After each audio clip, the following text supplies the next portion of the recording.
안녕하세요. 반갑습니다. 주정구 이정열입니다. 자, 오늘 5월 25일이고요. 7시를 지나고 있습니다. 대한전선이고요. 오늘도 일단 대한전선의 주가가 수종 흐름들을 좀 보였습니다. 21선이 좀 올라올 때까지 살짝 숨고르기 흐름들을 좀 보여주고 있는 것 같은데, 약간 이날 이후로 주가 강세 흐름들이 좀 이어가지 못했다라는 것들, 뭐 이날 뭐 시장도 워낙 안 좋긴 했었고, 오늘은 좀 이제 어, 어제 전일 같은 경우에서는 약간 시장이 좀 안 좋긴 했었죠. 급락하는 모습들을 보여줬는데, 오늘은 일단 이 급락하는 것들은 일시적인 요인들로 뒤로 한 채 반등이 살짝 나왔습니다. 오후장에 살짝 빠지긴 했지만, 일단은 어찌됐든 간에 외국인들이 코스닥 시장에 좀 집중을 해줬다라고 하는 것들을 보면, 달러가 조금 조정을 받으면서 안정화를 보여주면서 외국인들의 수급이 서서히 순차적으로 좀 들어와주고 있다라는 것들은 코스닥 시장에 좀 집중되고 있는 건 좀 아쉽지만, 일단은 이런 부분들은 상당히 좀 긍정적이고, 코스피 시장에서는 기관과 금융투자에서 순매수를 보여주면서 지수 낙폭을 확대를 일단은 방어를 했다라는 것들은, 일단은 전일 하락폭을 보여줬던 것들은 일시적인 요인들로 뒤로 한 채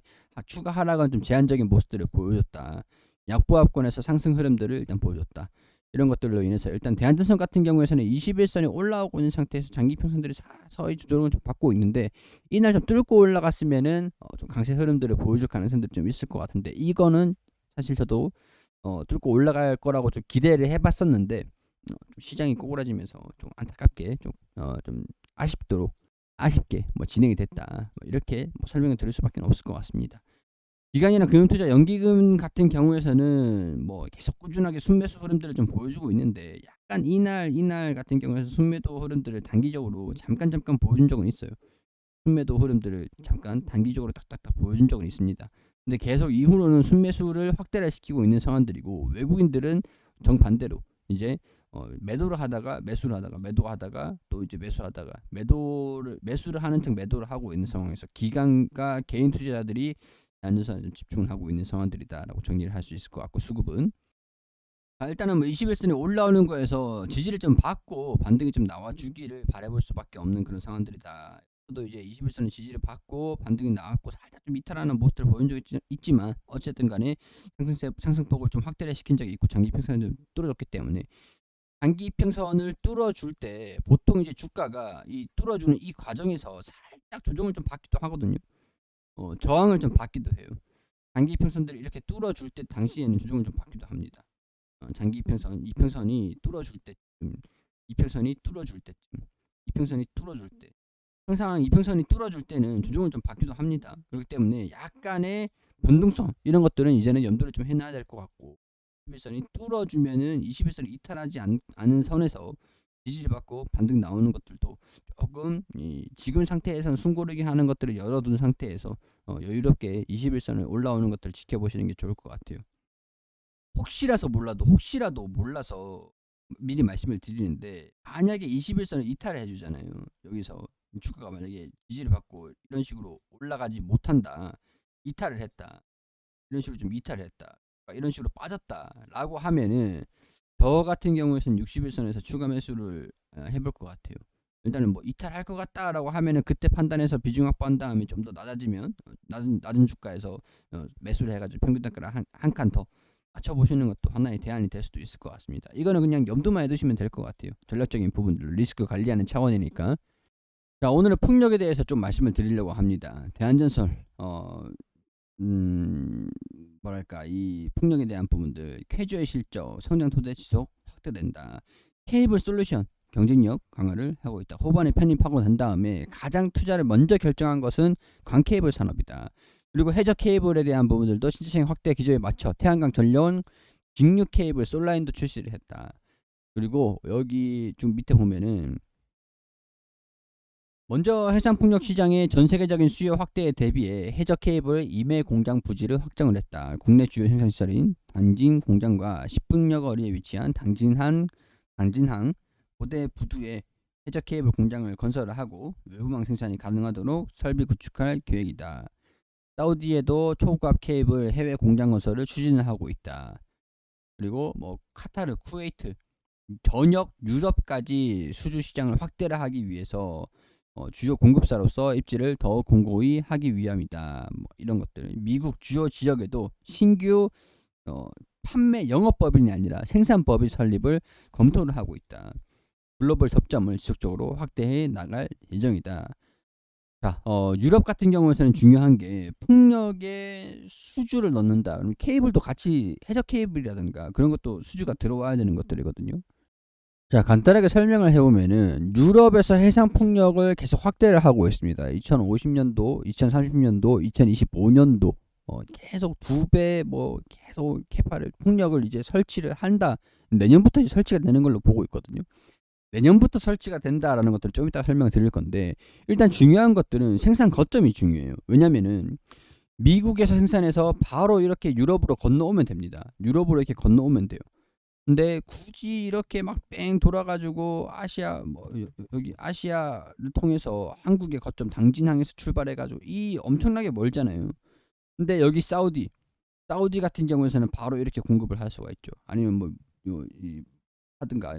보통 이제 해상 풍력 해저 케이블 같은 경우에서는 해상으로 운송을 하잖아요. 풍력 터빈 같은 것도, 그리고 하부 구행체 그런 것들도 다 이제 해상으로 주요 옮기거든요. 대형화가 진행이 되고 있기 때문에 약간 이제 단계적으로 이제 좀 분리를 한 상태에서 화물로 좀 옮길 수 있는 것도 물론 있겠지만, 이런 것들 유럽에서 이제 계속 수주를 확대를 한다라는 것들은 화물 운송보다 해상 운송이 훨씬 유리하다.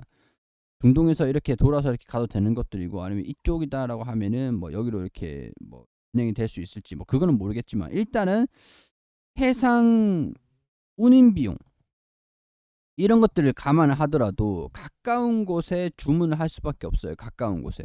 그렇기 때문에 생산 거점을 확대를 한다라는 것들은 앞으로도 대한전선이 여기가 아니라 여기에 미국에 투자를 하는 것들이랑 사우디에 주요 거점으로 삼는 것들이 굉장히 좀 중요한 전략적인 선택이다. 이런 것들 설명을 드릴 수 있겠고, 자, 러시아로부터 에너지 독립 선언했다.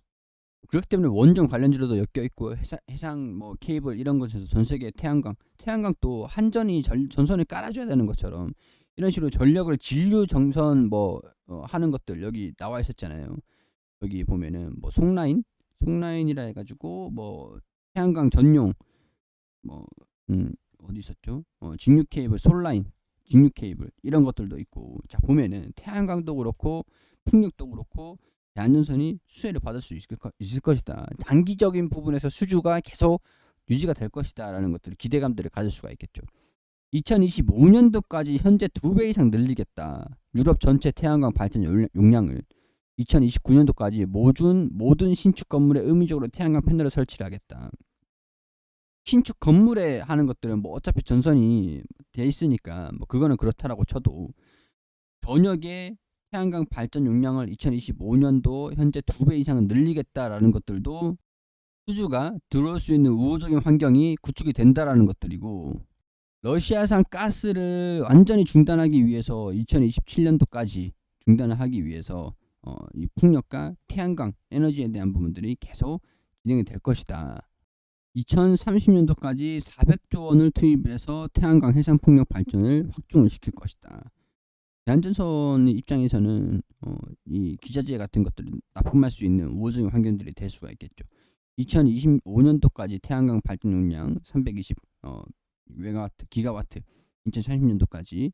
그리고 풍력 덴마크, 네덜란드, 벨기에, 독일 4개국이 2050년도까지 해상 풍력 발전 규모를 10배로 늘린다. 해상 풍력 발전 규모를 2030년도까지 4배, 2050년도까지 10배로 늘리기로 했다. 자, 내년부터 미국의 해상 풍력 설치가 예정된 가운데 본격적으로 이제 내년부터 미국도 계속 해상 풍력에 대한 부분들도 설치가 계속 들어와주고 있어요. 수주가 들어오는 것들인데, 자 여기에서 미국의 2030년도까지 북동부 해양주에만 30기가와트를 설치하기로 입법을 했다. 계속 수주가 들어오고 있다. 그럼 해저 케이블도 그렇고 태양광에 대한 부분도 그렇고 미래적인 수주가 계속 점진적으로 증가될 가능성들이 상당히 높을 것이다 라고, 우호적인 환경들이 조성이 될 거다 라고 생각을 하시면 되겠죠. 안 그래도 지금 미국 수주가 많은 상황들이에요. 인프라법이 통과가 되면서 계속 설비 투자, 인프라 투자 이런 거에서 수주를 계속 받고 있는 상황들인데, 일단은 향후 몇 년간은 적어도 해저 케이블도 그렇고 다양한 이제 이런 수주에 대한 활동들, 적극적인 거점들을 공격적인 투자들을 진행을 하면서 점진적으로 미래적으로 계속 꾸준하게 회복하는 이 수주를 받는 모습들, 실적이 증가되는 상황들이 우호적인 환경들이 조성이 되지 않겠나 그런 생각들이 듭니다. 조금 더 멀리 보셔도 괜찮을 것 같다는 생각이 들어요.